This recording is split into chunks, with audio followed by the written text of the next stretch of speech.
پھر اسی طرح یزید بن ہارون کے تلامذہ کی تعداد 70,000 ہے. عاصم بن علی بن عاصم کے طلبہ کا شمار 1,20,000 سے زیادہ. آج کے دور میں آپ دیکھیں کہ جب اتنے سارے وسائل ہیں، اس کے باوجود کوئی ایک عالم پوری دنیا میں اس وقت مجھے بتائیں کہ جس کے 1,00,000 شاگردوں کا نام ملتا ہے. 1,20,000 کو چھوڑ. علم کا تو رجحان ہی ختم ہو گیا. علم تو سیکھنے کی چیز ہی نہیں رہا. وہ تو ہم نے صرف مسجدوں تک بند کر دیا، صرف مولویوں کا کام چھوڑ دیا. ہمارا کام تھوڑی، ہم تو شاید دنیا میں صرف پیسے کمانے کو بھیجے گئے یا صرف دنیا کے کام نبھانے کو بھیجے گئے، اور دین تو ہماری پرائرٹی ہی نہیں رہا. تو بات یہ میں کر رہی تھی کہ ہمیں کیا کہا گیا؟ توبوا الی اللہ توبۃ نصوحا، خالص اور سچی توبہ کرو اپنے آپ کو گناہوں سے بچانے کی، اور جو کچھ ہو چکا اس پر احساس ندامت کی، اور آئندہ کے لیے اللہ تعالیٰ سے مدد مانگنے کی. یا اللہ میں شرمندہ ہوں جو کچھ مجھ سے ہوا، اب تو مجھے توفیق دے، میرا ہاتھ پکڑ، مجھے راستہ دکھا، اور وہ سب حکمتیں سجھا کہ جس سے میں اپنے اور اپنے اہل و عیال کی اصلاح کر سکوں. پھر فرمایا عسا، امید ہے، یعنی جب تم یہ کرو گے، توبہ کرو گے، رجوع کرو گے اللہ کی طرف، نیت کرو گے، ارادہ کرو گے، کوشش کرو گے، والذین جاہدوا فینا لنہدینہم سبلنا، تو ہم بھی تمہارا ہاتھ ضرور پکڑیں گے. جو لوگ ہمارے راستے میں آنا چاہیں گے، جو اپنے بچوں کو آگ سے بچانا چاہیں گے، جو ان کو آگ پہ جلنے کے لیے ہاتھ نہیں رکھنا چاہیں گے، یا جل بھی رہی ہو آگ تو اس کے قریب نہیں جانے دینا چاہیں گے، جو یہ نیت کریں گے تو آپ دیکھیں گے وہ بچا لے جائیں گے. آپ دنیا کی مثال ہمیشہ اپنے ذہن میں رکھیں کہ میں یہ کہتی ہوں کہ بچے نہیں سنتے، تو اگر مادی آگ کی طرف بچہ بھاگ رہا ہو تو میں اس کو جانے نہیں دوں گی کہ سن نہیں رہا تو اب جائے، میں کیا کر سکتا ہوں؟ نہیں. اگر چلا بھی جائے تو خود بھی چھلانگ لگا کے نکال لائیں گے اس کو، اس کے پیچھے خود جل جانا گوارا کریں گے. اب دیکھیں کہ کئی آپ نے اخبار میں خبریں پڑھی ہوگی، ڈوبتے ہوئے بچے کو بچانے کے لیے باپ کود پڑا اور جان دے دی.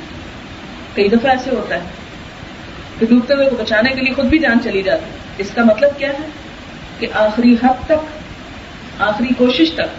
عموماً ہم یہ بہانہ کر دیتے ہیں جی کیا کریں، وہ حضرت نوح علیہ السلام کا بیٹا بھی تو بہت نافرمان تھا، تو اب ہماری اولاد بھی تو ہم کیا کر سکتے ہیں. یہ نہیں، نوح علیہ السلام نے 950 سال بچے کو سمجھایا. یہ نہیں کہ وہ صرف آخری دن اس کو سمجھا رہے تھے کہ دیکھو بچے طوفان آ رہا ہے اس میں مت کودنا. 950 سال. اور اس کا نتیجہ کیا ہوا کہ پھر نہیں مانا. تو پھر ٹھیک ہے، پھر اللہ کا جو فیصلہ ہے وہ تو سب انبیاء کے لیے بھی اور عام انسانوں کے لیے ایک جیسا ہی ہے. وہاں یہ نہیں دیکھا جاتا کہ کوئی شخص نبی کا بیٹا ہے اس لیے اس کو چھوڑ دو. حتیٰ کہ حضرت نوح علیہ السلام آخری لمحے تک اپنے بیٹے کو سمجھاتے رہے، اور جب بیٹا ڈوب گیا تو دل پکڑ کے بیٹھ گئے. جب کشتی تھمی تو اللہ تعالیٰ سے کہتے ہیں کہ یا رب وہ میرا بیٹا تھا اور تیرا وعدہ سچا ہے. اور اللہ تعالیٰ یہ بات سننا بھی نہیں چاہتے. اللہ تعالیٰ فرماتے ہیں کہ اے نوح اس کی بات بھی نہ کرو، انہ عمل غیر صالح، وہ تو ایک غیر صالح چیز تھی، اس کی بات نہ کرو. فلا تسألنی ما لیس لک بہ علم، مت پوچھو، اس کا سوال بھی نہ کرو. انی اعظک ان تکون من الجاہلین، اتنا شدید انداز کہ میں نوح تمہیں نصیحت کرتا ہوں کہ اپنے آپ کو جاہلوں میں شمار مت کرو، لا علم لوگوں جیسی بات مت کرو کہ ایک نافرمان کے لیے اب تم دعا کر رہے ہو. نہیں، اب دعاؤں کا وقت گزر چکا ہے. ساری زندگی سمجھاتے رہے، پھر نہیں سمجھا. ہم کیا کبھی اٹھتے بیٹھتے کسی دن ہم کو جوش آتا ہے پھر ہم کر لیتے ہیں، پھر کہتے ہیں تو سنتے نہیں. اس طرح تھوڑی سنا جاتا ہے. دنیا کی تعلیم کے لیے آپ بس ایسے ہی کرتے ہیں، چلتے پھرتے راہ گزرتے، کسی وقت اٹھتے بیٹھتے آپ کو یاد آ جاتا ہے اچھا وہ بچوں تم نے پڑھنا تھا، اسکول جانا تھا، وہ تم لوگ گئے ہی نہیں آج. کبھی ایسا بھی کیا ایک دن بچہ اسکول نہ جائے تو ہمارا حال کیا ہوتا ہے. آپ دیکھیں کہ جان بوجھ کے تو دور کی بات، بچہ بیماری سے اسکول نہ جائے تو ہمارے دلوں پہ کیا گزر رہی ہوتی کہ بچہ گھر میں بیٹھا اور دوسرے بچے پڑھ رہے ہیں، وہ آگے نکل جائیں گے، ہمارا بچہ پیچھے رہ جائے. کیوں؟ فکر ہے نا ہم کو کہ اس کا کیریئر تباہ ہو جائے گا، وہ کیا کرے گا بڑے ہو کر. تو آخرت کا کیریئر تباہ ہو جائے تو پھر ہمیں فکر کیوں نہیں ہوتی. پھر اس کے بعد کیا فرمایا؟ عسا، امید ہے، ہاں تم یہ کرو پھر دیکھا جائے گا. امید ہے، ہو سکتا ہے کہ تمہاری دعا سن لی جائے اور تمہارا رب ان یکفر عنکم سیئاتکم، تمہاری برائیوں کا کفارہ کر دے، جو ہو چکا اس کو معاف کر دے. ویدخلکم جنات تجری من تحتها الانہار، اور تم بھی باغات میں داخل کرے جس کے نیچے نہریں بہ رہی ہوں گی. یوم لا یخزی اللہ النبی والذین آمنوا معہ، جس دن اللہ اپنے نبی کو اور اہل ایمان کو رسوا نہ کرے گا. کون اہل ایمان؟ جنہوں نے ایمان کا حق ادا کیا، تو انفسکم واہلیکم نارا کا فرض ادا کیا. اب یہاں یخزی کا لفظ خاص طور پر بڑا اہم ہے کہ آپ دیکھیں کہ بچے فیل ہوتے ہیں تو بےزتی کس کی ہوتی ہے؟ کبھی سوچا آپ؟ بچہ خرابی کرے تو بےزتی کون محسوس؟ ماں باپ محسوس کرتے ہیں. اسی بےزتی کے ڈر سے ماں باپ اپنی نیندیں حرام کیے رکھتے ہیں اور بچوں کا کام جو ہوتا ہے وہ ماں باپ کی عزت بنتا ہے. فرمائے قیامت کے دن اللہ ایسے اہل ایمان کو جنہوں نے یہ فرض ادا کیا ہوگا وہاں رسوا نہ کرے گا. ان کی کوششوں کے بعد پھر اگر اولاد میں کوئی اثر نہ ہوا تو پھر ان کو معاف فرما دے گا.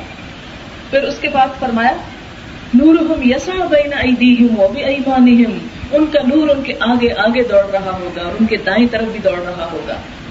یہ نور کس چیز کا ہے؟ یہ ان کے اعمال کا، کیونکہ انہوں نے خود عمل کیا، اپنی اولاد کو بھی وہ چیز سکھائی. اس کا نتیجہ کیا ہوگا کہ وہ روشنی اولاد سے پھر ان کی اولاد اور آگے پھیلی تو وہ اعمال بڑھ گئے.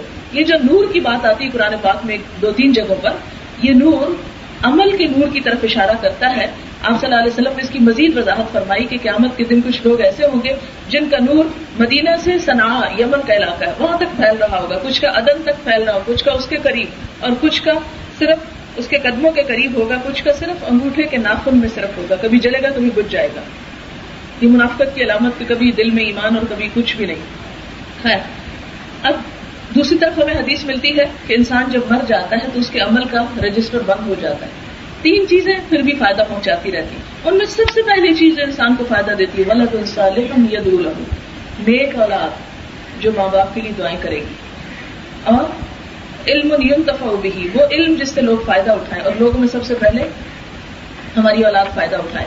اور تیسری چیز صدقۃ جاریہ، ایسے کاموں میں مال خرچ کرنا جو صدقہ جاریہ ہو، یعنی جس سے انسانوں کی فلاح و بہبود کے ایسے کام ہوں کہ ان کے اندر نیکی اور تقوی اور ایمان کی فضا پیدا ہو. جتنے لوگوں تک ایمان اور روشنی جائے گی دین کی، قیامت کے دن یہی روشنی انسان کے لیے روشنی بن جائے گی. یعنی جس نے جتنے چراغ جلائے، جس نے جتنی روشنی پھیلائی اپنے علم سے، اپنے عمل سے، اپنے مال سے، اپنی کوششوں سے، اتنا ہی نور ان کا آگے آگے پھیل رہا ہو. پھر اس کے بعد یقولون، وہاں بھی وہ کہیں گے ربنا اتمم لنا نورنا، اے ہمارے رب ہمارا نور ہم پہ مکمل کر دے، واغفر لنا، اور ہمیں بخش دے، انک علی کل شیء قدیر، بے شک تو ہر چیز پر قدرت رکھتا ہے. یعنی یہ بخشش کی دعا اس کی آخرت میں بھی ہوگی، میدان حشر میں بھی ہوگی. اور سورۃ الحدید کو اگر ہم پڑھیں تو وہاں پتہ چلتا ہے کہ یہ پل صراط کے قریب اس روشنی کی ضرورت زیادہ ہوگی کہ جب اس پہ انسان چلنے لگے گا، جیسے کہ ایک اور جگہ پر آتا ہے سورۃ مریم میں وَإِن مِّنكُمْ إِلَّا وَارِدُهَا، کہ تم میں سے ہر شخص کو وہاں سے گزرنا ہے اور بالکل اندھیرے میں ہے وہ پل. تو وہاں روشنی صرف اپنے اپنے عمل کی ٹارچ سے ہوگی. تو جتنا جتنا جس کا ہوگا اتنا اتنا وہ پھیلتا چلا جائے گا. اس وقت وہ کانپیں گے، کہیں گے یار ہم پل پار کر جائیں، ایسا نہ ہو کہ راستے میں پھر اندھیرا ہو جائے اور ہم کہیں نیچے جا پڑے، کیونکہ وہ جہنم کے اوپر ہوگا. انک علی کل شیء قدیر. اب یہ دیکھیں کہ اہل ایمان کے منہ پہ وہاں بھی ہوگا واغفر لنا، وہاں بھی استغفار کر رہے ہوں. تو وہ استغفار صرف دنیا میں نہیں، صرف ایک بات نہیں، ہر چیز پر، اور یہ اپنا ایک حصہ بنا لے زندگی کا. پھر فرمایا ایھا النبی جاہد الکفار والمنافقین واغلظ علیہم، اے نبی کفار و منافقین سے جہاد کرو اور ان پہ سختی کرو. یہ دوسرا حل بتایا گیا. پہلا حل کیا؟ توبہ کرو، رجوع کرو، اپنے اندر احساس پیدا کرو اور اپنی اولاد کو اس طرف لاؤ. اب دوسرا کام کیا کرو؟ مخالف قوتوں سے لڑو جو تمہارے بچوں کو، تمہارے گھروں کو، تمہاری اصلاح میں حائل ہیں. آپ دیکھیں کہ کیا کافر اللہ کے بندے نہیں ہیں، اللہ تعالیٰ ان کے دشمن ہے کہ بس یہی ہمیں حکم دیتا ہے ان کو مار دو، ان کو قتل کر دو. وہ بھی تو اللہ کی مخلوق ہے. خود نبی صلی اللہ علیہ وسلم کی ہمیں سنت یہ ملتی ہے کہ آپ کافروں، مشرکوں، ہر ایک سے، اب تک وہ طائف کا واقعہ آپ کو یاد ہوگا کہ جس میں آپ کو پتھر مارے گئے جب جبریل آئے کہ آپ کا بدلہ لینے کے لیے ان پہاڑوں کے درمیان اس قوم کو پیس دیا جائے، تو آپ نے ان کے ساتھ بھی خیر کہا نہیں، ان کو معاف کر دیتے ہیں، شاید یہ نہیں ان کی اولادوں میں سے کوئی نیک ہو جائے. اتنا آپ کے دل میں کافروں کا احساس تھا کہ ان کے لیے بھی ہدایت کی بات سوچتے تھے. تو یہاں یہ کیوں کہا گیا؟ کیا اسلام ہمیں انسانیت سے نفرت سکھاتا ہے؟ یہ بھی ایک بلیم کیا جاتا ہے نا جی اسلام بڑا ریجڈ مذہب ہے اور اس میں حقوق انسانی کی کوئی بات نہیں، وہاں تو مرتد کی یہ سزا اور فلاں کی اور فلاں کی. نہیں، بات یہ ہے کہ جب تک آپ ان قوتوں کے خلاف جہاد نہیں کریں گے جو قوتیں آپ کو، کیا آپ کی نسلوں کو بہائے لیے جا رہی ہیں، جب تک آپ ان کے خلاف سیسا پلائی ہوئی دیوار نہیں بنیں گے اس وقت تک اصلاح نہیں ہو سکتی. اسی لیے فرمایا کہ یا ایھا النبی جاہد الکفار، نبی صلی اللہ علیہ وسلم کو حکم اس لیے دیا گیا کہ آپ ہمارے لیے اسوہ حسنہ، جو آپ کو کام کہا گیا کرنے کو، اس کے بعد امت وارث ہے، امت کو وہ کام کرنا ہے۔ کیا کریں؟ کفار منافقین سے جہاد کرے، اور جہاد کا مطلب قتال نہیں ہے، صرف جہاد جہد سے نکلا، جس کا مطلب ہے الٹیمیٹ اسٹرگل، اپنی آخری حد تک کی کوشش کہ ان سے نپٹیں جو تمہارے دین کے دشمن ہیں اور جو کفر کا رویہ اختیار کیے ہوئے ہیں، اور پھر وہ جو منافقت کا رویہ اختیار کیے ہوئے ہیں کہ تمہارے ساتھ تمہارے خیر خواہ بنتے ہیں اور تمہارے پیچھے تمہاری دشمنی کرتے ہیں۔ اچھا، اب آپ دیکھیے کہ صرف یہ نہیں کہا کہ ان سے جہاد کیجیے، بلکہ ایک اور بات بھی کہی، وَغْلُظْ عَلَيْهِمْ، ان پہ سختی کیجیے۔ اب اس حکم کو سامنے رکھ کر ہم کو کیا کرنا ہے؟ اس کو سامنے رکھ کر ہمیں اس بات کا جائزہ لینا ہے کہ ہماری اسلامی تہذیب، ہمارے اسلامی ملک، ہمارے مسلمان گھرانوں کے اندر کون سی چیزیں ہیں جو کفار کی تیار کرتا ہے اور ہمارے ایمان کو برباد کر رہی ہیں اور ہمارے گھروں کو بگاڑ رہی ہیں اور ہمیں بہائے لے جا رہی ہیں، اس کا مقابلہ کرنا ہے۔ اب آپ اپنے گھر میں جا کے سب دیکھیں، اب مثلاً آپ یہ نہیں کہہ سکتے تو اچھا یہ میڈ ان جاپان، جاپان میں مسلمان نہیں، لہٰذا میں آج کے بعد یہ کوئی گھر سے چیز نکالیں، یہ نہیں اس کا مطلب۔ آپ صلی اللہ علیہ وسلم نے کفار سے تجارت بھی کی، معاملات بھی کیے، اور ایک طرف جنگیں ہوتی تھی، دوسری طرف تجارت چل رہی ہوتی تھی، لیکن اس کا مطلب یہ ہے، یعنی کفار کی جب بات کی کہ وہ لوگ جو تمہارے دین کے انکاری ہیں، وہ جب تمہارے دین اور ایمان پہ جس چیز کے ذریعے زد ڈالتے ہیں اس کے خلاف جدوجہد کرنا، اس کے لیے کوشش کرنا۔ اب آپ خود سوچ لیں کہ کیا کیا وہ چیزیں ہیں جو آپ کے گھروں میں موجود ہیں اور ان کے ہونے کی وجہ سے وہ سیلاب آپ روک نہیں پاتے۔ خود اس چیز کو نشاندہی کریں، کیا ایسا لٹریچر ہے، کیا ایسے آلات ہیں؟ کیونکہ جب ایک چیز سامنے ہوتی ہے تو پھر انسان کہتا ہے اچھا چلو اس کو استعمال کر کے دیکھتے ہیں یہ کیا ہوتا ہے۔ مثلاً اگر آپ نے اپنے گھر میں موسیقی بجانے والا آلہ لا کر رکھا ہوا ہے تو آپ دیکھیں کہ بچے گزرتے چلتے پھرتے اس پہ ہاتھ مار کے گزریں گے، اور پھر وہ شوق آگے بڑھے گا، پھر اسی میدان میں کارکردگی کرتے کرتے کہاں تک بات جا پہنچے۔ تو آپ دیکھیں کہ یہاں ہمیں جیسے کہ جہاد کا حکم دیا گیا، جہاد کا مطلب الٹیمیٹ اسٹرگل کرنی ہے، اور اسٹرگل صرف ایسے ہی نہیں ہوتی کہ آپ ہاتھ پاؤں مارنا شروع کرتے رہے، آپ میں اسٹرگل کرنا نہیں۔ مثال کے طور پر کوئی چیز جب خراب ہوتی، مثلاً آپ کی ہنڈیاں جل گئی، اب آپ کیا کرتے ہیں؟ ہنڈیاں توڑ دیتے ہیں، اس سب کو الٹا دیتے ہیں۔ آپ یہ کرتے ہیں کہ احتیاط کے ساتھ وہ جلے ہوئے حصے الگ کر دیتے ہیں اور جو اس میں سے صاف حصہ اس کو نکال کے الگ کر دیتے ہیں۔ مثلاً آپ دیکھیں کہ جب سیلاب آ جاتے ہیں تو ایک طرف جہاں سیلاب زدہ لوگوں کی مدد ہوتی ہے، وہاں جہاں سے سیلاب آ رہا ہوتا ہے جو بند ٹوٹا ہوتا ہے اس کو بنانے کی کوشش کی جا رہی ہے۔ اگر کوئی شخص وہ ٹوٹے ہوئے بند کی طرف توجہ نہ کرے اور صرف سیلاب زدہ لوگوں کی مدد کرتا رہے، یہ کیا ہوگا کہ صرف وہ مدد آپ کی کیا، شاید آپ خود بھی اس میں بہ جائیں کسی وقت، اور جو باقی علاقے ابھی نہیں بہے وہ بھی بہ جائیں گے اس میں۔ تو ہمیں آرگنائزڈ وے میں یہ سوچنا ہے کہ جو چیزیں ہمیں نقصان دے رہی ہیں ان کا سبسٹیچیوٹ کیا ہے، ان کا توڑ کیا ہے، ان کا علاج کیا ہے، اور وہ کہاں کہاں سے وار ہو رہا ہے، کہاں کہاں سے حملہ ہو رہا ہے جس کی وجہ سے یہ سب مشکل ہو رہی ہے۔ اس کے لیے دو چیزیں ضروری ہیں، پکا ارادہ اور آرگنائز کرنا کام، یعنی پلاننگ کے ساتھ کام کرنا۔ اگر آپ پلاننگ کے بغیر کام کریں گے تو کچھ فائدہ نہیں ہوگا۔ مثلاً آپ دیکھیں کہ اگر آپ نے ایئر کنڈیشنر لگایا اور آپ کو پتا ہے کہ کمرہ ٹھنڈا کرنا ہے تو آپ پہلے تو بڑی بڑی کھڑکیاں جو نظر آ رہی ہیں آپ ان کو بند کر دیتے ہیں، اس کے بعد جب پھر ٹھنڈا نہیں ہے تو آپ کہتے ہیں اچھا یہ نظر دیکھو کہ یہ وجہ کیا ہے، یہ کمرہ ٹھنڈا نہیں ہو رہا، تو آپ کو خیال آتا ہے اچھا وہ پردے کے پیچھے بھی ایک کھڑکی کھلی تھی جو میں نے نوٹ ہی نہیں کی، پھر آپ اس کو بند کرتے ہیں۔ آپ سوچتے ہیں، غور کرتے ہیں اچھا کون سی ایسی چیز ہے جو نقصان دے رہی ہے، کون سی چیز ہے جو ہمارا وقت ضائع کرے، کون سی چیز ہے جو ہمارے ذہنوں کو، ہمارے دلوں کو، ہمارے خیالات کو پلوٹ کر رہی ہے، کون سی چیز ہے جو قرآن اور سنت اور ان سب باتوں کو دل میں اترنے سے روکے ہوئے، خواہ وہ ہماری فضول گپ بازی ہو، عیب جوئی ہو، خواہ وہ ہماری خود عقل حرام ہو، کیونکہ حرام رزق جو ہے وہ بھی نقصان دیتا ہے۔ آپ کو یاد ہوگا کہ حضرت عمر بن عبدالعزیز جو تھے، آپ کو معلوم ہے بہت اصلاح کا کام کیا۔ وہ ایک ایسی خاتون کے پوتے تھے کہ جو حضرت عمر رضی اللہ تعالیٰ عنہ کی بہو تھی، اور وہ رشتہ کس طرح طے پایا تھا بڑا مشہور قصہ، ہر کتاب اردو میں سے لکھا ہوا ہے بچوں کی، کہ وہ ایک دفعہ گشت کر رہے تھے تو ایک گھر کے پاس سے گزرے، دیکھا کہ کوئی دو عورتیں آپس میں بات کریں.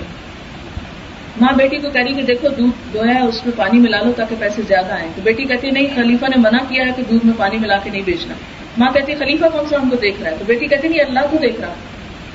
حضرت عمر یہ بات سن کے گھر آ جاتے ہیں اور اگلے دن صبح اس بچی کو معلوم کرواتے ہیں اور اپنے بیٹے کا پیغام بھیجتے ہیں کہ مجھے ایسی لڑکی چاہیے جس کے اندر یہ تقویٰ، کیونکہ اس سے نسلوں کی پرورش ہو. اور آپ دیکھیں کہ اس حرام رزق سے بچنے کا نتیجہ کیا ہوا کہ اللہ نے اس کی نسل میں ایک ایسا انسان پیدا کیا جس نے امت کی بہتی ہوئی کشتی تھی اس کو پھر سے سہارا دیا. تو رزق حلال جو ہے، یعنی ہم میں سے ہر شخص دیکھ سکتا ہے ہمارے گھر میں کون کون سی ایسی چیز ہے. کیا میڈیا کے ذریعے خرابی آ رہی ہے؟ کیا رزق حرام کے ذریعے آ رہی ہے؟ کیا ہماری جو پرائرٹیز ہیں اور وقت کا جو ضائع کرنا ہے مختلف مجلسوں اور دلچسپیوں میں، اس کی وجہ سے؟ یعنی ہر شخص اپنی بیماری خود تلاش کرے، خرابی کہاں ہے.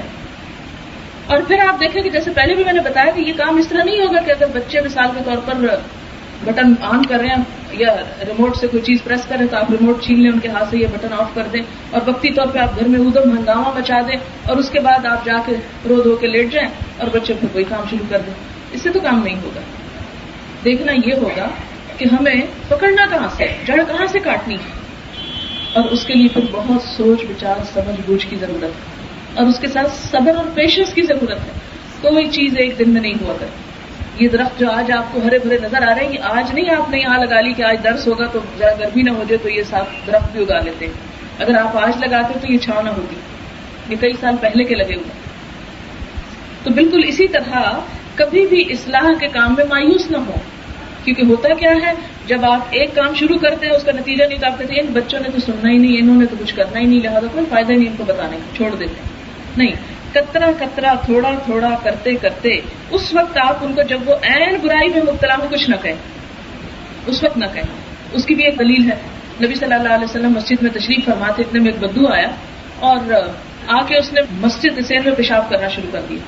مسجد صحن اور پھر پیشاب دو بہت بڑی بات ہے، لیکن چونکہ بدو صاحب دیہات سے آیا تو اس کو نہ مسجد کا پتہ نہ اس کے اندر اس کی حرمت کا پتہ، اس لیے اس نے غلط کام شروع کر دیا آؤٹ آف اگنورینس. اب ہوا کیا کہ صحابہ کرام جو تھے دوڑے اس کی طرف کہ اس کو پکڑے اور روکے کہ بس کرو یہاں چھوڑ دو، لیکن آپ صلی اللہ علیہ وسلم نے صحابہ کرام کو بھانپ کر کے اب یہ اس کے پیچھے دوڑیں گے اور اس کو کچھ کریں گے، ان کو صحابہ کرام کو روک دیا کہ نہیں رک جاؤ، ابھی نہیں، یہ منع کرنے کا وقت نہیں ہے. کیوں نہیں منع کرنے دیا؟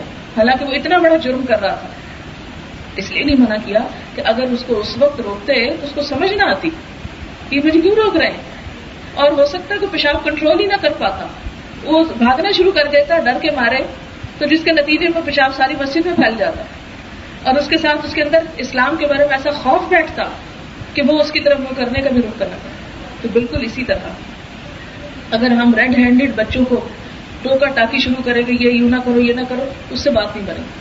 آپ یوں کریں کہ جب آپ نے دیکھ لیا کہ میرے بچے کے اندر یہ قصور ہے، یہ جرم ہے، اس وقت تو اس کو جانے دیں، ذرا پی جائیں، نگل جائیں اس کڑوی گولی، اور پھر اس کے بعد اس کا تدارک. اس کے لیے مؤثر طریقہ یہ ہے کہ دن میں کسی وقت بھی، لیکن ایک دفعہ ضرور دن میں بچوں کو لے کے بیٹھ جائیں، اور یہ وہ وقت ہو کہ جب ان کی دوسری دلچسپیاں کم ہوں، لے کے بیٹھیں، ان کے ساتھ بات چیت کریں.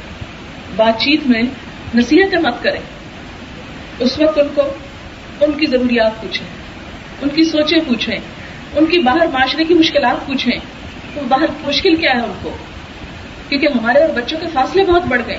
وہ ایک ایسے ماحول میں باہر جیتے ہیں جس کی ہمیں بھی نہیں خبر ہوتی. خود ان کے اوپر معاشرتی پریشر ایسے ہیں کہ وہ بیچارے خود پریشان ہوتے ہیں. بہت سی باتیں جب ان کو جسٹ ون سائڈڈ فیڈ کر دیتے ہیں، یہ کرنا یہ کرنا یہ نہیں کرنا یہ نہیں کرنا، تو پریشان ہو جاتے ہیں. اب کیا کریں؟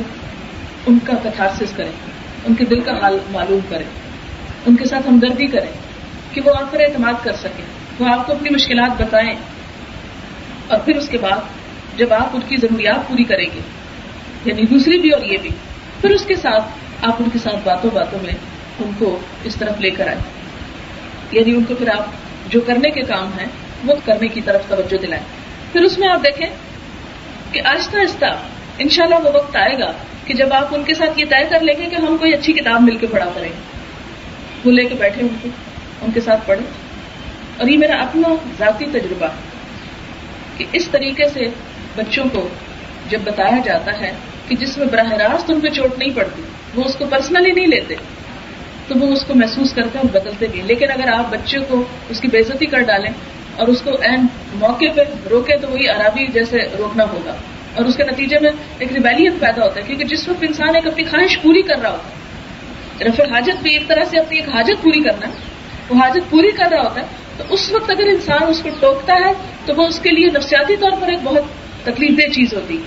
تو بالکل اسی طرح اگر ہم اس وقت انہیں روکیں گے تو ہم ان کو اسلام سے متنفر کر دیں گے، ہم ان کو اللہ رسول کے نام سے متنفر کر دیں گے، ہم ان کو دین سے متنفر کر دیں گے، کیونکہ ہم نے عین اس وقت ان کو پکڑا جب ان کا دل کسی اور چیز میں اٹکا ہوا. اس وقت خدا کے لیے کچھ نہ کریں. اور کس وقت کہیں کہ جب وہ متوجہ ہوں بات سننے کے لیے.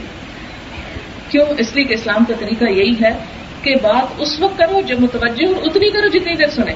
یسروا ولا تعسروا، آسانی پیدا کرو، مشکل مت پیدا کرو، اور ان کو بھگاؤ مت. ولا تنفروا کا لفظ بھی آتا ہے، تنفروا میں فرار کا معنی بھی، ان کو بھگاؤ مت دین سے.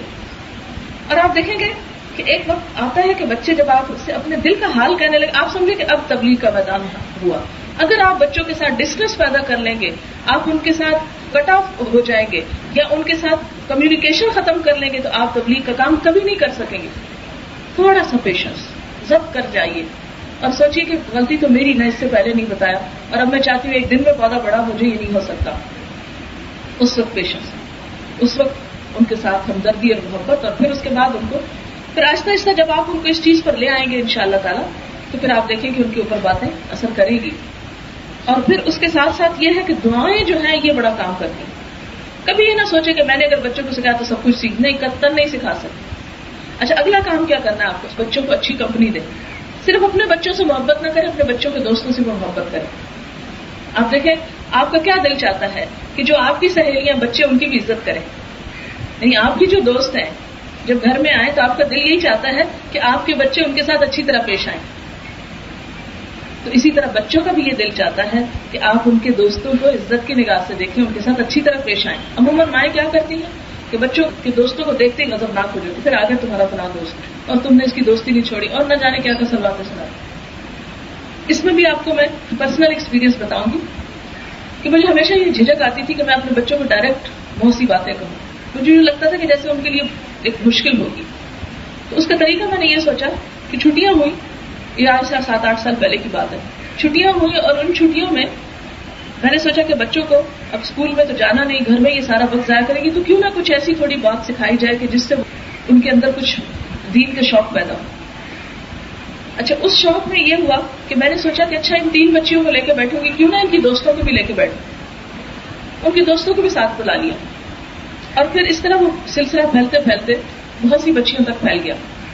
کیونکہ جب تک آپ بچوں کو ماحول نہیں دیں گے اس وقت تک ان کو تنہا آپ کہاں چھوڑ رہے ہیں، کس سمندر میں ہاتھ پاؤں مارنے کو چھوڑ رہے ہیں کہ آپ نے صرف ان کو اچھی بات بتا دی اور سارے معاشرے میں گندگی پھیلی ہوئی ہے، وہ بچ کے نہیں آ سکتے، وہ اثرات ان پر بھی ہوں گے.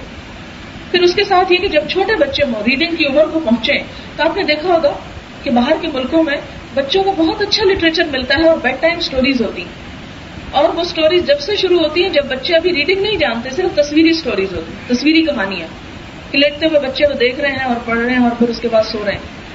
اس حربے کو آپ بھی استعمال کر کے دیکھیے کہ ان کو اچھی سٹوریز، اچھی کہانیاں یا خود سنائیے یا پڑھ کے بتائیے، یا پھر یہ ہے کہ وہ کتابیں پڑھنے کو دے دیجیے. پھر اسی طرح بہت سی باتیں کہنے کی بجائے کر کے دکھائیے. اگر آپ بچے کو یہ کہہ رہے ہیں اچھا جاؤ کہہ دو کہ وہ گھر پر نہیں ہے، یا یہ کہہ رہے ہیں ٹیلی فون پر کہ کہہ دو کہ نہیں ہے، تو آپ جھوٹ بول رہے ہیں. خود بچے کو آپ درس میں سنا رہے ہیں کہ جھوٹ نہیں بولنا چاہیے، خود اس کے سامنے جھوٹ بول رہے ہیں. اس کو کہہ رہے ہیں کہ نماز پڑھو، خود آپ گپ شپ میں لگے ہوئے ہیں. نصیحت جو ہے وہ کبھی اثر نہیں کرے گی. پھر اس کے بعد آپ دیکھیں کہ جہاں تک وہ منفی چیزیں جو ہمارے اوپر اثر انداز ہو رہی ہے میڈیا کے ذریعے، کیسٹس کے ذریعے، کمپیوٹرز کے ذریعے، کیونکہ اب آپ دیکھیں کہ پہلے مشکل یہ ہوتی تھی چلے ویڈیو تک کی بات تھی یا ٹیلی ویژن تھا، لیکن آپ دیکھیں کہ اب انٹرنیٹ کے ذریعے ہر گھر میں وہ سب کچھ پہنچ رہا ہے. اس سے پہلے کبھی بھی ایسی خباثت نہیں پہنچی. یعنی ٹیلی ویژن پر تو چند مخصوص اور محدود پروگرام ہوتے ہیں، لیکن یہ اتنی وسیع دنیا ہے کہ جس میں وہ آپ دیکھیں کہ اگر آپ اس سے تھوڑی آگاہی رکھتے ہیں تو یہ جو بچوں کی چیٹ ٹائم ہوتا ہے اس میں یا جو گفتگو کا حصہ ہے تو اس میں آپ دیکھیں کہ کس کس قسم کی فحش اور لغو اور لچر قسم کی باتیں جو ہیں وہ ان تک پہنچتی. اس کے علاوہ آپ نے دیکھا ہوگا کہ پچھلے دنوں جولائی میں ایک بڑا اشتہار آتا تھا, دا نیوز میں بھی شاید آپ نے دیکھا اور اردو میں بھی وہ اشتہار آتا رہا, اور وہ اشتہار کیا تھا کہ اپنے پسند اور اپنے ہم خیال لوگوں کے ساتھ ٹیلی فون پہ دوستی کیجیے, اور وہ ٹیلی فون کی دوستی باقاعدہ تصویریں اور اشتہار اور اس میں نمبرز دیے ہوئے, اور یہ بھی کہ اگر آپ پنجابی اسپیکنگ ہیں تو اس نمبر پہ کال کر لیں, انگریزی بولتے ہیں تو اس پہ کر لیں, اردو بولتے ہیں تو اس پہ کر لیں, اور جو واحیات گفتگو آپ کسی کے ساتھ نہیں کر سکتے وہ آپ ٹیلی فون پہ جس کے ساتھ چاہے کریں. تو اس میں آپ دیکھیں کہ بچوں کے لیے کتنے پریشرز ہیں, کتنے میدان کھلے ہیں. اسی لیے یہاں پر فرمایا جاہد الکفار والمنافقین کہ صرف گھر کے لیول پر کام کرنے سے نہیں ہوگا بلکہ اس کے ساتھ ایک بڑے پیمانے پر بھی کام کرنا ہوگا, باہر بھی جھانک کے دیکھنا ہوگا. اور وہ کیا ہے کہ کفار اور منافقین کی جو سرگرمیاں ہیں ان کو دیکھتے ہوئے اس کے بارے میں لوگوں کے اندر بھی اویئرنیس پیدا کریں. مثلا اگر میں اپنے بچوں میں اویئرنیس پیدا کر رہی ہوں اور میری بہن کے بچے ویسے ہی ہیں یا میرے ہمسائے کے بچے ویسے ہی ہیں تو اس کا نتیجہ کیا ہوگا کہ جب یہ باہر نکلیں گے تو وہ ساری گندگی لگا کے گھر آئے گا. آپ نے دیکھا کہ اگر آپ کا گھر صاف ستھرا ہے, گلی میں کیچڑ ہے, بچے نکلتے ہیں فوراً کیچڑ میں لت پت ہو کے واپس آ جاتے ہیں, آپ کی ساری کوشش برباد. تو بالکل یہی حال ہے کہ اگر ہم صرف گھر کی اصلاح کرتے رہیں گے اور باہر کی فکر نہیں کریں گے تو اس کے نتیجے میں آپ ان کو چمکا کے نکالیں, باہر سے وہ گندگی لے کے پھر اندر آئے گی. آپ کب تک ان کی وہ گندگی دھوتے رہیں گے, وہ لگا کے آئیں گے. اس کے ساتھ کیا کریں کہ آرگنائز طریقے سے گھر کے ساتھ ساتھ باہر کی بھی فکر کریں, اور اس میں آپ دیکھیں کہ آپ کیا حصہ ڈال سکتے ہیں. آپ کے پاس وقت ہے, آپ کے پاس علم ہے, آپ کو اللہ نے قلم کی صلاحیت دی, لکھنے کی صلاحیت دی, اللہ نے آپ کو بولنے کی صلاحیت دی, اللہ نے آپ کو مال سے نوازا, اللہ نے آپ کو اچھا ذہن دیا, زرخیز ذہن دیا کہ اس میں ایسے آئیڈیاز ہیں کہ آپ لوگوں تک پہنچا کے آپ خیر کا کام کر سکیں. اب دیکھیں آپ کے پاس کیا ہے جو اس کام, اس جہاد میں ڈالنے کے لیے کیا حصہ ہے آپ جو بتا سکتے ہیں. ہو سکتا ہے کہ ایک شخص بالکل بولنا نہ جانتا ہو, اس کے پاس کوئی علم نہ ہو, لیکن اللہ نے اس کو بہت مال دے رکھا ہو سکتا ہے کہ ایک شخص کے پاس روٹی کوڑی نہ ہو اور وہ کہ میں کیا جہاد کروں, میرے پاس تو پیسہ ہی نہیں. دیکھے کہ اللہ نے اس کو ذہن جیسی صلاحیت دے رکھی ہو, کوئی اور چیز دے رکھی ہو. ہر شخص تلاش کرے کہ اس کو اللہ نے کیا دے رکھا ہے. آپ دیکھیں کہ جب ایک گھر بنتا ہے تو اس میں صرف زمین کافی نہیں ہوتی, اس میں اینٹیں بھی چاہیے, اس میں پتھر چاہیے, اس میں شیشہ چاہیے, اس میں چھت کا سامان چاہیے, اس میں پینٹ چاہیے, اس میں بہت کچھ چاہیے. تو اسی طرح دین کی جب ایک عمارت بنے گی, ایک فضا بنے گی, ایک ماحول بنے گا تو اس کے لیے بھی بہت سی چیزیں چاہیے. اس کے لیے بھی مال بھی چاہیے, لکھنے والے ذہن بھی چاہیے, قلم بھی چاہیے, بولنے والے لوگ بھی چاہیے, اور اس کام کو آگے پہنچانے والے. یعنی ایک ٹیم ورک ہے, یہ انڈیویجول ورک نہیں ہے, ایک ٹیم ورک ہے, اور اس میں ہر شخص کا حصہ ہے. یہ نہیں کہ اگر میں یہاں کے تقریر بول کے چلی گئی تو میرا اجر زیادہ ہے اور آپ سننے آگے تو آپ کا اجر کم ہے. آپ کا بھی اتنا ہی اجر ہے. کیوں اجر ہے؟ اس لیے کہ آپ صلی اللہ علیہ وسلم فرمایا جو اپنے گھر سے نکلتا ہے علم حاصل کرنے کے لیے فرشتے اس کے راہ پر بچھا, اور مخلوق کی ہر چیز اس کے لیے دعائیں کرتی. جب آپ اپنے بچوں کو صرف لے کے بیٹھتے ہیں تو صرف آپ ایک کوشش کر رہے ہیں. جب آپ دوسروں کے بچوں کو بھی شامل کر لیتے ہیں اور ان کے لیے بھی فکر کرتے ہیں تو آپ کیا کرتے ہیں, ساری مخلوق کو دعوت دیتے ہیں کہ وہ آپ کے لیے دعائیں کریں. جو دوسروں کی بھلائی کرتا ہے اللہ تعالیٰ اس کی بھلائی کرتے ہیں. ہمارے ایک استاد تھے, وہ کہا کرتے تھے کہ مائیں اکثر کہتی ہیں کہ بچے کھاتے نہیں, میں ان سے کہتا ہوں دوسرے کے بچے کو جا کے کھلائیے, دیکھیں آپ کے بچے کھانے لگیں گے. مراد ان کی یہ تھی کہ غریب بچوں کا خیال کریں, ان کو صدقہ کریں, دیکھیں آپ کے کھاتے ہیں یا نہیں کھاتے. تو آپ کو صرف توجہ اپنے بچوں کو کھلانے کی کیوں؟ حدیث میں آتا ہے کہ جو شخص دوسرے کی خیر خواہی کرتا ہے اللہ تعالیٰ اس کے پیچھے ہو جاتا ہے, اس کی خیر خواہی کرتے ہیں. اور خاص طور پر مجاہد کی کہ جو اللہ کے راستے میں نکلے تو اس کا ذمہ تو اللہ تعالیٰ خود لیتا ہے, اس کی ساری ضروریات تو وہ خود پوری کرتا ہے. تو اس لیے ہمیں صرف گھر تک نہیں بلکہ چاروں طرف بھی کوشش کرنا ہے, دیکھنا ہے کہ ہم اپنا حصہ کہاں ڈال سکتے ہیں. اب میں بات مختصر کروں گی. پھر فرمایا ضرب اللہ مثل للذین کفروا امرأۃ نوح وامرأۃ لوط کہ اللہ تعالیٰ کافروں کے سلسلے میں نوح علیہ السلام اور لوط علیہ السلام کی بیویوں کی مثال پیش کرتے ہیں. کانتا تحت عبدین من عبادنا الصالحین کہ وہ ہمارے دو نیک بندوں کی زوجیت میں تھی. فخانتاہما لیکن ان دونوں نے اپنے شوہروں سے خیانت کی. ان کی خیانت نعوذ باللہ ان کے نفس جان کی خیانت نہیں تھی کہ وہ انہوں نے کوئی بے حیائی کا ارتکاب کیا. ان کی خیانت یہ تھی کہ شوہر کے مشن پر نہیں تھی اور شوہر کی بات اور تعلیم انہوں نے نہیں لی. کیا ہوا؟ فلم یغنی عنہما من اللہ شیئا تو ان کو اللہ سے کوئی چیز بچا نہ سکی. شوہر کا نبی ہونا بھی بچا نہ سکا. وقیل ادخلوا النار مع الداخلین، کہہ دیا گیا جہنم میں جاؤ جہنم میں جانے والوں کے ساتھ، یعنی جب ان کی قوموں پہ عذاب آیا تو ان پہ بھی عذاب آ گیا۔ اس سے کیا پتہ چلتا ہے کہ کوشش کے باوجود اگر کوئی نہیں مانتا تو پھر اس کا معاملہ اللہ میں، لیکن آپ مایوس نہ۔ حضرت لوط علیہ السلام علیہ السلام نے ایک دن بھی نہیں کہا کہ یار میری بات تو میری بیوی بھی نہیں سنتی، میں کسی کو کیا بتاؤں، نہیں، مایوس ہونے کی کوئی گنجائش نہیں۔ کہیں یہ نہیں کہ اگر ہمارے بچے نہیں سنتے تو ہم کسی اور کو بھی بات نہ بتائیں، نہیں، وہ بھی انشاءاللہ اس کے توفیل اس کی برکت سے وہ بھی سنیں گے، لیکن ان کیس اگر اللہ کی طرف سے کوئی آزمائشی آ گئی کہ نہیں سنتے تو اس صورت میں بھی یہ کوشش چھوڑنا نہیں، جانے نہیں دینا اس کو۔ اور یہ کبھی نہ سوچیں کہ چونکہ آپ نیک ہے اس لیے آپ کے بچے آپ کے پیچھے ویسے ہی آ جائیں گے، نہیں۔ ہمارے یہاں ایک عام تصور ہے نا کہ میں تو آپ کا پلو پکڑ کے جنت میں پہنچ جاؤں، یہ پلو پکڑنا وہاں کام نہیں آئے گا، پلو دنیا میں پکڑیں، ساتھ رہیں، دنیا میں وہ کام کریں جو نیک والدین کر رہے ہیں۔ پھر اس کے بعد وَضَرَبَ اللَّهُ مَثَلًا لِّلَّذِينَ آمَنُوا امْرَأَتَ فِرْعَوْنَ، اور اہل ایمان کے سلسلے میں اللہ تعالیٰ فرعون کی بیوی کی مثال پیش کرتا ہے۔ فرعون خود کیا تھا؟ انبیاء کے مقابلے میں ایک فاسق و فاجر، متکبر، کافر انسان، لیکن اس کی بیوی نیک تھی۔ کتنی بڑی مثال ایک مسلمان معاشرے کے اندر، ایک مسلمان گھرانے کے اندر، کہ اگر شوہر ساتھ نہیں دیتا، کیونکہ بہت سی عورتیں کہتی شوہر ساتھ نہیں دیتے، میں کیا کروں، میں ایک بات کہتی ہوں وہ دوسری کہتے ہیں، اب میرے تو چونکہ کوئی بات اثر نہیں کرے گی اس لیے میں کچھ نہیں کر رہی، نہیں۔ اللہ تعالیٰ اہل ایمان کو بطور مثال پیش کرتے ہیں اس کوشش، اس جدوجہد کے لیے، کس کو؟ فرعون کی بیوی کو۔ اتنی بڑی حکومت اس کی، اگر آپ کو آج بھی مصر کبھی جانے کا اتفاق ہو یا وہ میوزیمز دیکھنے کا اتفاق ہو کہ جو سامان صرف ان کی قبروں سے نکلا ہے، گھروں میں تو معلوم نہیں انہوں نے کیا کچھ رکھا ہوگا، کہ جو ان کی قبروں کے اندر، احرام مصر کے اندر سے جو کچھ نکلا ہے، آج بھی اس پر حیرت ہوتی۔ آپ کو پتا ہے انہوں نے ان کے نوکروں تک، غلاموں تک کو مار کے ان کے ساتھ دفن کیا ہوا کہ یہ اٹھیں گے تو ان کی خدمت کریں گے اگلے جنم میں، اور سونے کے انبار، معلوم نہیں کیا کچھ، اور ایسا آرٹ کہ انسان آج بھی حیران ہوتا ہے کہ یہ اتنے ہزار سال پہلے جو انہوں نے کلرز لگائے آج تک فیڈ نہیں ہوئے، جو انسانی جسموں کو پرزرو کرنے کا ممیز کو انہوں نے بچا کے جو رکھا، آج بھی ان کو آپ اسی حالت میں دیکھ سکتے ہیں، تو انسان کی عقل حیران ہوتی، اتنی ترقی یافتہ قوم۔ اور اگر احرام مصر کو آپ دیکھ لیں تو آپ حیران ہو کہ اتنے بڑے بڑے پتھر جو انسان کے قد سے بھی بڑے، وہ وہاں پر کیسے جڑ دیے گئے اور کس طرح یہ سب کچھ بنایا گیا۔ عقل حیران ہو جاتی ان کی تعمیر اور ترقی پر۔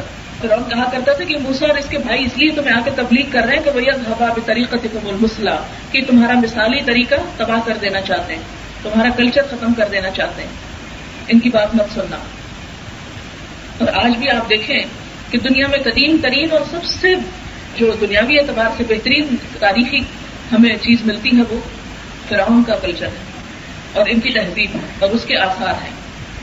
لیکن اس عورت نے اتنی بڑی بادشاہت، اتنے بڑے بادشاہ کو ٹھکرا دیا اور کیا کہا؟ قالت ربی ابن لی عندک بیتا فی الجنہ، اے میرے رب میرے لیے اپنے پاس جنت میں گھر بنا، مجھے فرعون نہیں چاہیے، مجھے فرعون کی ملکہ بننے میں کوئی خوشی نہیں، مجھے ان محلات سے کوئی سروکار نہیں، مجھے اس دنیا سے کچھ نہیں چاہیے، مجھے تو تیرا قرب چاہیے۔ صرف جنت نہیں مانگتی، اتنی خوبصورت دعا لگتی ہے مجھے، یہ تیرا قرب چاہیے، تیرے پاس آنا چاہتی، اپنے پاس کر کے گھر بنانا ہو، یار جہاں تو ہو اپنے ہی پاس میرے لیے جنت میں گھر بنا دے، میں دنیا کے لیے سب کچھ چھوڑ دوں۔ آج آپ دیکھیں کہ ہم میں سے کتنی خواتین ہیں جو واقعی دنیا کی کوئی چیز قربان کر سکیں، کہ ہمیں نہیں چاہیے دنیا، ہمیں اپنا دین اور ایمان بچانا ہے، آگ سے بچنا اور بچانا چاہے اس کی قیمت کچھ بھی دینی پڑے، ہمارے اندر تو ضرورت ہے، لیکن اللہ تعالیٰ اہل ایمان کے لیے مثال پیش کرتا ہے۔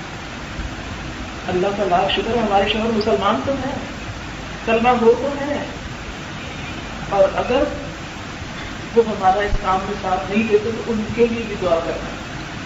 کیوں کہا گیا ربنا هب لنا من ازواجنا وذرياتنا قرة اعين وجعلنا للمتقين اماما، کہ اے رب ہمیں ہمارے ازواج یعنی شوہر کے لیے بیوی اور بیوی کے لیے شوہر، زوج کا لفظ عربی میں اسپاؤس کے لیے استعمال ہوتا ہے، ان میں آنکھوں کی ٹھنڈک دے اور ہمارے بچوں میں دے، اور ہمیں متقین کا امام بنا، صرف عام متقی نہیں، متقیوں میں بھی اعلیٰ درجے کو پہنچا۔ صرف ہم اس وقت کوئی اچھا کام نہ کریں کہ جب لوگ کر چکے تو ہم ان کے پیچھے لگے، بلکہ ہم نیکی کے نمونے بنے کہ لوگ ہمارے پیچھے آئیں، ہم سے نیکی کی کرنے بھول گئے۔ پھر فرمایا وَنَجِّنِي مِن فِرْعَوْنَ وَعَمَلِهِ، مجھے فرعون اور اس کے عمل سے نجات دے۔ وَنَجِّنِي مِنَ الْقَوْمِ الظَّالِمِينَ، ظالم قوم سے نجات دے۔ آپ کو معلوم ہے کہ جو روایات آتی ہیں اس میں آتا ہے ایسی ایسی تکلیفیں فرعون دیا کرتا تھا کہ لوگوں کو دیواروں کے ساتھ کھڑا کر کے ان کے ہاتھوں میں کیل ٹھونکتے، کیونکہ قرآن میں بھی آتا نا وَفِرْعَوْنَ ذِی الْأَوْتَادِ، فرعون کی قوت اس کے کیلوں سے۔ اور آج بھی اگر آپ دیکھیں ان کے مجسموں میں کیل ہاتھ میں پکڑا ہوتا ہے، بڑا سا تھوڑا سا، ان کی قوت کی علامت، اور اسی سے وہ سزائیں دیا کرتا تھا لوگوں کو۔ کہا جاتا کہ بیوی کے ہاتھ میں اس نے ٹھکوا دیا، اس کو بھی نہیں چھوڑا، اتنی اذیت دی۔ آج کی خواتین بہانہ کرتی ہیں شوہر نہیں مانتے، کیونکہ جو باتیں شوہروں سے بنوانا چاہتی ہیں سب بنوا لیتے، جو ہم پہننا چاہتے ہیں شوہر نہ خرید کے دیتے ہیں لے لیتے، جو ہم کھانا چاہتے ہیں، جو پکانا چاہتے ہیں، جو ہماری دلچسپی ہے، جو ہمیں پسند ہے، وہ ہم سب کچھ کروا لیتے ہیں، کیونکہ دین ہماری اپنی پرائرٹی نہیں، دین ہمارا اپنا شوق نہیں، اس لیے بہانہ شوہر کا ان کے اوپر ڈال دیتے ہیں۔ شوہر نہیں مانتے کیا کریں، مجبوری کا نہیں، کسی عورت کو یہ بہانہ کافی نہ ہوگا۔ سن لو، اگر فرعون جیسا شخص اس کی بیوی ایمان لا کر اپنے عمل، کیونکہ آگے عمل کی بھی بات کرتی ہے نا، اس کے عمل سے مجھے نجات دے، یعنی مجھے عمل صالح کی توفیق دے ضرورت ہے۔ اگر وہاں وہ اپنا ایمان بچاتی ہے تو تم اپنے ایماندار شوہروں کے گھر پہ اپنا ایمان کیوں نہیں بچا سکتی؟ وَمَرْيَمَ ابْنَتَ عِمْرَانَ الَّتِي أَحْسَنَتْ فَرْجَهَا، اور مریم بنت عمران کی مثال دیتے ہیں جس نے اپنی شرم کی حفاظت کی، شرمگاہ کا لفظ میں آتا ہے، اس کی حفاظت کی۔ تو گویا اہل ایمان عورتوں پر بڑی ذمہ داری مزید کیا ہے؟ اپنی شرم اور عصمت و عزت کی حفاظت، کہ مسلمان عورت کا زیور یہی ہے، اس کی حفاظت کرنا۔ کیونکہ جیسے کہ حدیث میں آتا ہے کہ عورت جب بے حجاب نکلتی ہے تو شیطان اس کو کاٹتا ہے۔ آپ دیکھیں کہ کچھ ہمارے گناہ ایسے ہیں کہ جن کا وبال صرف ہمارے اپنے اوپر ہوتا ہے۔ مثلا اگر ہم نے نماز نہیں پڑھی تو اس کا وبال کیا ہماری ذات پہ، ہم نے ایک جرم کیا، اس کا قصور ہم کو۔ لیکن جب ہم ایک ایسا عمل کرتے ہیں کہ جسے دیکھ کر 10 اور لوگوں کا ایمان خطرے میں پڑتا ہے، تو ہم نے بہت سے لوگوں کو نقصان اور مصیبت سے دوچار کیا، ہلاکت سے دوچار کیا۔ اب جتنے لوگ ہماری وجہ سے اس ہلاکت سے دوچار ہوئے، ان کا بھی جو جرم ہوگا اس کا ایک حصہ ہماری طرف واپس پلٹے گا۔ اسی لیے مسلمان عورت کو باہر نکلتے وقت اپنی زینت کے چھپانے کا حکم، اور ہمارا بالکل الٹ حال ہے۔ گھروں میں ہم جیسے تیسے کرتے ہیں، بازار میں نکلتے ہیں تو پوری زینت کے ساتھ، معلوم نہیں کس کو دکھانے میں۔ وہ مریم بنت عمران التی احسنت فرجہا، یعنی مسلمان عورت کو یہاں کیا آئیڈیل پیش کیا گیا، دیانہ نہیں، مریم بنت عمران۔ لیکن ہماری نوجوان نسل کی آئیڈیل کون ہو چکا؟ فنفخنا فیہ من روحنا، اور جب اس نے شرم کی حفاظت کی تو ہم نے اس کو اپنی روح میں سے پھونکا، یعنی اس کو ایک ایسا بچہ عطا کیا کہ جو وجیہ فی الدنیا والآخرہ، دنیا اور آخرت میں باعزت اور مکرم، جتنے حضرت عیسیٰ علیہ السلام کی دنیا میں آج بھی نام لیوا ہے اتنے کسی اور کے نہیں ہے۔ یہ ایک اعزاز ہے جو ان کو نصیب ہوا، اور یہ بھی کیا ہے؟ صلہ ہے ان کی ماں کی شرم و حیا کا۔ اگر بچوں کی اصلاح کرنی ہے انہیں تو خود شرم و حیا سے کام لینا ہوتا ہے۔ تصدقت بکلمات ربھا وحجورہ، اور مریم جو تھی وہ اپنے رب کی باتوں کی تصدیق کرتی تھی کہ رب تو نے سچ کہا۔ تصدیق کیا ہوتا ہے؟ جب کوئی بات ہمیں کہے تو ہم کر کے دکھا دیں۔ مریم کی یہی خوبی علیہ السلام کہ جو کچھ رب نے کہا وہ کر دیا، حجت بازی نہیں کی، بہانے نہیں کیے۔ اچھا عموماً کیا ہوتا ہے، ایک بات ہمیں پتہ چلتی تو شیطان یہ نہیں کرتا کہ وہ ہمیں کہے کہ نہیں اچھا کام ہے مت کرو، وہ کہتے ہیں اچھا آج نہیں کل سے کرنا۔ یہ اس کا ایک بہت بڑا حربہ، اور کیوں؟ اس لیے کہ کل جب آئے گی تو پھر کل دیکھیں گے، کل تک آج کی بات کا اثر بھی ختم ہو چکا ہوگا۔ مثلاً آج آپ نے اس مجلس میں کچھ سنا، آج آپ کے دل میں تھوڑا خیال آیا، احساس پیدا ہو کہ نہیں آگ سے بچانا ہے بچوں کو اور کچھ تو کرنا ہے، لیکن کل تک اگر آپ اس بات کو ٹال دیں، اگر آج اس پہ سوچیں کہ نہیں، فکر نہیں کریں گے اور کوئی پلاننگ اپنے لیے نہیں کریں گے، کل کوئی یہ 10 سالوں سے زیادہ بھول چکا ہوگا، پرسوں تک تو ایک آدھی بات شاید یاد رہے، اور کل تو پرائرٹی کچھ اور ہوگی، کوئی اور ایسا کام آ جائے گا، کوئی اور ایسی چیز کہ وہ اپنے اندر ان کو ایسا اٹھائے گا کہ سب سنا پانی میں بن جائے گا ختم۔ یہی کچھ ہوتا ہے آج کل زمانے میں. بہت تقریبیں ہوتی ہیں، بات ہوتے ہیں، درس ہوتے سنتے ہیں اور پھر اٹھ کے چلے جاتے ہیں. اسی لیے میں نے ابتدا میں بھی یہی بات کہی تھی، تو انتہا میں کہوں گی کہ جو کچھ سنا ہے اس میں سے اگر ایک بات بھی ہم نے کرنے کی پسند کی کہ اس مجلس میں آنے کا حق ادا ہوتا ہے اور اس میں ہمیں بے فکر ہو کے زندگی بھی بسر کرنی، فکر کے ساتھ بسر کرنی ہے اور صرف اپنی فکر نہیں کرنی، اپنے بچوں کی بھی فکر کرنی ہے، اپنے اہل و عیال، اپنے رشتے دار، اپنے خاندان کی بھی حفاظت کرنی. ایسی خود غلطی نہیں کرنی تو خود اپنے آپ کو بچا کے خاندان کو چھوڑ دے تو چاہے کریں، نہیں. تو جب یہ کریں گے، رب کے کلمات کی تصدیق کریں گے اور آج سے اس کے لیے تو ارادہ کر کے اٹھیں گے تو انشاءاللہ اللہ تعالیٰ توفیق دے گا. اور جو آخری لفظ حضرت مریم کے لیے اللہ تعالیٰ نے خراج تحسین پیش کیا، کانت من القانتین، کہ مریم قانتین میں سے تھی، فرما بردار لوگوں میں سے تھی. تم بھی کیا ہو جاؤ، فرما بردار ہو جاؤ. بسارعوا الی مغفرۃ من ربکم وجنۃ عرضها السماوات والارض. دوڑو بھاگو کس چیز کی طرف؟ اپنے رب کی بخشش کی طرف، استغفار سے شروع کرنا اور اس جنت کی طرف جس کا عرض آسمان و زمین کے برابر ہے. صرف دنیا کی حقیر چیزوں میں مت بھولو، یہ تو بہت جلد تم سے چھن جانے والی ہے. وآخر دعوانا الحمدللہ رب العالمین. دعا کر لیتے ہیں. سبحان اللہ والحمد للہ ولا الہ الا اللہ واللہ اکبر ولا حول ولا قوة الا باللہ العلی العظیم. اللهم صل على محمد وعلى آل محمد كما صليت على إبراهيم وعلى آل إبراهيم إنك حميد مجيد. اللهم بارك على محمد وعلى آل محمد كما باركت على إبراهيم وعلى آل إبراهيم إنك حميد مجيد. ربنا آتنا في الدنيا حسنة وفي الآخرة حسنة وقنا عذاب النار. ربنا لا تؤاخذنا إن نسينا أو أخطأنا. ربنا ولا تحمل علينا إصرا كما حملته على الذين من قبلنا. ربنا ولا تحملنا ما لا طاقة لنا به واعف عنا واغفر لنا وارحمنا أنت مولانا فانصرنا على القوم الكافرين. ربنا لا تزغ قلوبنا بعد إذ هديتنا وهب لنا من لدنك رحمة إنك أنت الوهاب. اللهم لا مانع لما أعطيت ولا معطي لما منعت ولا ينفع ذا الجد منك الجد اللهم اكفنا بحلالك عن حرامك وأغننا بفضلك عمن سواك. اللهم ارزقنا حبك وحب من يحبك وحب عمل يقربنا إلى حبك. اللهم إنا نسألك من الخير كله عاجله وآجله ما علمنا منه وما لم نعلم ونعوذ بك من الشر كله عاجله وآجله ما علمنا منه وما لم نعلم. اللهم ألف بين قلوبنا وأصلح ذات شأننا واهدنا سبل السلام. اللهم إنا نسألك علما نافعا وعملا متقبلا ورزقا طيبا يا حي يا قيوم برحمتك نستغيث.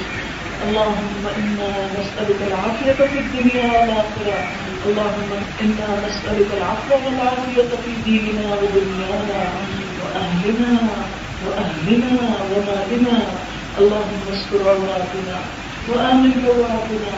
اللهم احفظنا من بين أيدينا ومن خلفنا وعن أيماننا وعن شمائلنا ونعوذ بعظمتك أن نغتال من تحتنا. ربنا هب لنا من أزواجنا وذرياتنا قرة أعين واجعلنا للمتقين إماما.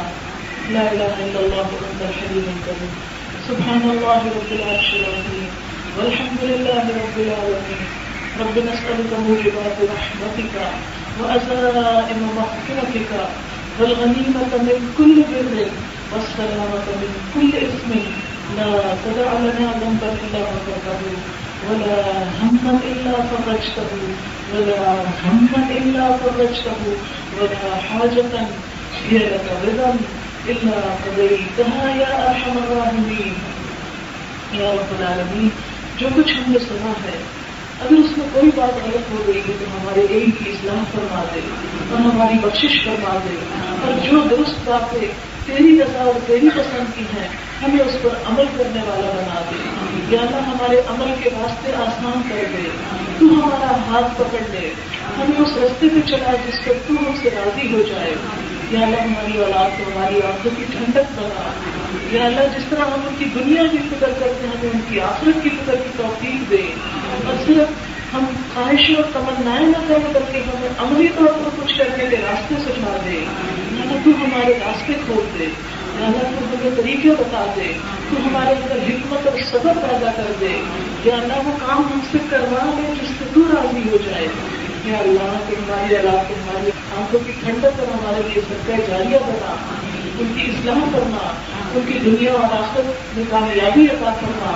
یا اللہ ہمیں ان کی طرف سے ہر مشکل کو آسان کر دے. جو مائیں اپنے بچوں کے رشتوں کے لیے پریشان ہیں ان کی بہترین رشتے کرنا. یا رب العالمین جو اپنے بچوں کو بگاڑ کی پریشان ہے جو مائیں ان کی پریشانی دور کرنا. یا رب العالمین تو ہمارے گناہوں کو معاف کر دے، ہماری کوتاہیوں کو نظر انداز کر دے. جو کچھ ہم نے کیا ہم نے اپنی جانوں پہ ظلم کیا، یا اللہ ہمارے ظلم کو ہم سے دور ڈال. یا اللہ ہمارے ظلم کو ہماری خیر میں بدل دے.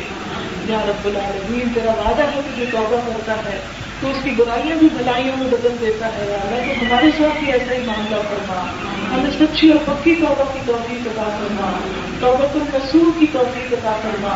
اپنی محبت دے، اپنا قرب دے، اپنا ساتھ دے، اپنے پاس جنت میں ہمارے لیے گھر بنا. یا رب العالمین دنیا کی قیمت بس ہماری نگاہوں میں اتنی ہو کہ جتنے کی یہ قابل ہے، اور آخرت کی قدر و قیمت ہمارے دلوں میں جاگزین فرما دے. یا اللہ جو ہمارا ہمیشہ کا پائیدار گھر ہے، ہمیشہ ہمیشہ کا گھر ہے، ہمیں اسے سجانے اور بنانے اور فکر کی توفیق دے اس کام کے لیے. یا اللہ جو دنیا میں ہم ہر وقت کھوئے ہوئے ہیں، ڈوبے ہوئے ہیں، یا رب العالمین بس ہمارا اس میں اتنا ہی حصہ ہو جتنی اس کی ضرورت ہے، اور اس کے بعد ہم اپنی آخرت بنانے کی فکر کریں. یا رب العالمین تو نے اپنے راستے کی طرف دوڑنے کا حکم دیا.